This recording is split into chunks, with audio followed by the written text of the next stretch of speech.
So hello everyone, welcome back to another video. তো আজ কথা হলো কিছু লেটেস্ট আপডেটস নিয়ে। তো প্রথম যে আপডেটটা নিয়ে কথা বলবো সেটা হচ্ছে যে বরবাদের যেটা আপডেট এসেছিল যে বরবাদের আজকে প্রথম পোস্টার আজকে ড্রপ করা হবে। তো যথারীতি আজকে প্রথম পোস্টার কিন্তু বরবাদের এসে যায়। শাকিব খানকে এই পোস্টারটা ব্যাপক লাগছে। আমি বরাবর বলবো যে শাকিব খানের লাস্ট যে প্রিভিয়াস কিছু কাজ ছিল এবং তার যে প্রিভিয়াস কাজে তাকে যেরকমভাবে পরিচালকরা তাকে প্রেজেন্ট করেছে সেগুলো কিন্তু দেখার মতো।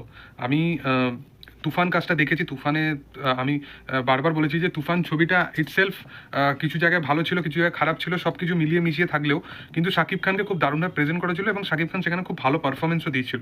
ইভেন দরদের ক্ষেত্রে, দরদ ছবিটা আমি এখনও দেখে উঠিনি, কিন্তু তারপরও দরদ নিয়ে যতটা শুনেছি বা দরদে যতটা ট্রেলার বা টিজার দেখেছি সেখানেও কিন্তু শাকিব খানের পারফরমেন্স কিন্তু খুব ভালো ছিল।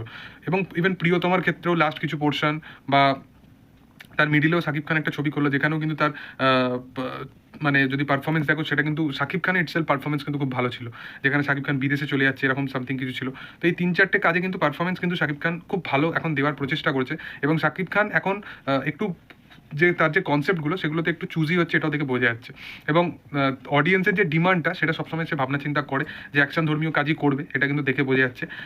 তো ফাইনালি এই কাজটা, বরবাদ কাজটার ব্যাপারে যেগুলো শুনেছিলাম যে বরবাদ কাজটা খুব বড় স্কেলে হতে চলেছে এবং তার কাস্টিং সম্বন্ধিত ব্যাপারেও খুব ভালো ভালো নাম উঠে এসেছিল, খুব ভালো ভালো পারফর্মাররাও এই ছবিটাতে অবশ্যই আছে। তো বরবাদ ছবিটা নিয়ে আমার এক্সপেকটেশন অবশ্যই হাই রইল। এবং যদি পোস্টার নিয়েও কথা বলি সেখানেও যে তার মুখে বা ফেসেতে যে ব্লাড এরকম লেগে আছে এবং শাকিব খান যেরকমভাবে ডায়লগটা ডেলিভারি করছে, তার ক্যারেক্টারটা কতটা ব্রুটাল হতে চলেছে সেটা সে পোস্টারের মধ্যে খুব ভালোভাবে প্রেজেন্ট করেছে। দেখার যে আগামী দিনে কি হয় বা আগামী দিনে এই কাজের যখন আপকামিং কিছু আমরা দেখতে পাবো কাজ, তো সেগুলো আরও কতটা কি ভালো হয় এটাই হচ্ছে দেখা। এর পরের যে আপডেটগুলো নিয়ে কথা বলবো সেটা হচ্ছে যে খাদান রিলেটেড বিষয় নিয়ে। তো প্রথম কথা, খাদানের এই যে খাদান সাপোর্ট পাচ্ছে না, এই সমস্ত বিষয়বস্তুগুলো যে এতদিন ধরে চলে আসছিল। তো একটা জিনিস বলে রাখি যে খাদান নিয়ে আজকে খাদানের ট্রেলার ড্রপ করার পর প্রসূন চট্টোপাধ্যায় খাদান নিয়ে সে মানে একটা লেখা লেখে আর কি। আমরা সকলেই জানি যে তার লিখনটাও খুব ইম্পর্টেন্ট এই ছবিটার জন্য। তার পিছনে রিজন হচ্ছে প্রসূন চট্টোপাধ্যায় একটা অ্যাকশন কমার্শিয়াল ছবির একজন বলতে পারো লেজেন্ড, একজন সুপারস্টার আর কি। মানে তার কাঁধে দাঁড়িয়ে একটা টাইমে বাংলা ইন্ডাস্ট্রি এরকম ছবি পরস্পর পেয়ে গেছে। তো সেই কারণবশত আর কি বললাম। এর সাথে সাথে খাদানের অ্যাডভান্স বুকিং কিন্তু চালু হয়ে গেছে 2-3টে হলেতে, যেমন প্রিয়া এরকম আরও অন্যান্য জায়গায় কিন্তু শোজ পাওয়া অলরেডি শুরু হয়ে গেছে। আমি যদি কলকাতার কথা বলি, কলকাতায় 2-3টে জায়গায় দেখলাম। এবার আদার্স জায়গাতে অনেক জায়গাতে শোজ মোটামুটি ফুল, অলমোস্ট ফুল পাচ্ছে কিনা সেটার ব্যাপারে আমি বিস্তারে জানি না। কিন্তু তবে একটা কথা বলে রাখি, খাদান রিলেটেড বিষয় নিয়েও 2 ঘন্টা আগে কিন্তু দেবের এন্ড থেকে একটা পোস্ট আছে যেটা দেখে আমার খুব খারাপ লাগে, যে খাদান এখনো পর্যন্ত কিন্তু অনেকগুলো শোজ পেতে বা অনেকগুলো হলেতে শোজ পেতে কিন্তু এখনো কিছু সমস্যামুখীন হচ্ছে।